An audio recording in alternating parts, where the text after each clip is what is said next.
संत Lucas के अनुसार पवित्र सुसमाचार अध्याय 4 पद संख्या 16 से 30 तक।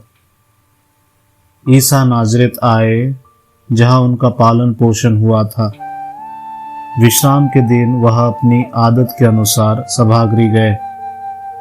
वह पढ़ने के लिए उठ खड़े हुए और उन्हें नबी ईसायास की पुस्तक दी गई।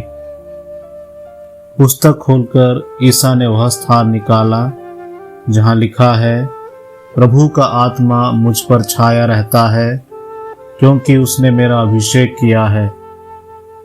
उसने मुझे भेजा है जिससे मैं दरिद्रों को सुसमाचार सुनाऊं, बंदियों को मुक्ति का और अंधों को दृष्टिदान का संदेश दूं, दलितों को स्वतंत्र करूं और प्रभु के अनुग्रह का वर्ष घोषित करूं।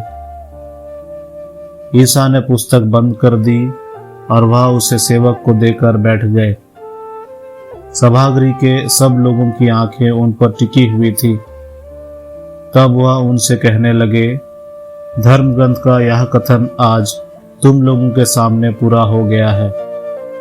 सब उनकी प्रशंसा करते रहे। वे उनके मनोहर शब्द सुनकर अचंभे में पड़ जाते और कहते थे, क्या यह यूसुफ का बेटा नहीं है? ईसा ने उनसे कहा, तुम लोग निश्चय ही मुझे यह कहावत सुना दोगे, वैद्य अपना इलाज करो। कफरनाहुम में जो कुछ हुआ है हमने उसके बारे में सुना है। वह सब अपनी मातृभूमि में भी कर दिखाइए। फिर ईसा ने कहा, मैं तुम लोगों से यह कहता हूँ, अपनी मातृभूमि में नबी का स्वागत नहीं होता।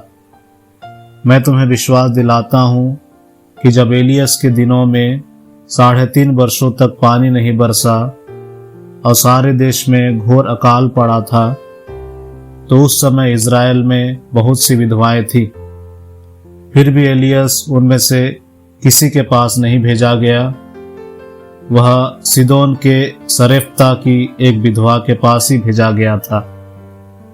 और नबी एलियस के दिनों में इज़राइल में बहुत से कोढ़ी थे, फिर भी उनमें कोई नहीं बल्कि सीरी नामन ही निरोग किया गया था। यह सुनकर सभागृह के सब लोग बहुत क्रुद्ध हो गए। वे उठ खड़े हुए और उन्होंने ईसा को नगर से बाहर निकाल दिया। उनका नगर जिस पहाड़ी पर बसा था, वे ईसा को उसकी चोटी तक ले गए ताकि उन्हें नीचे गिरा दे, परंतु वे उनके बीच से निकलकर चले गए। यह प्रभु का पवित्र सुसमाचार है।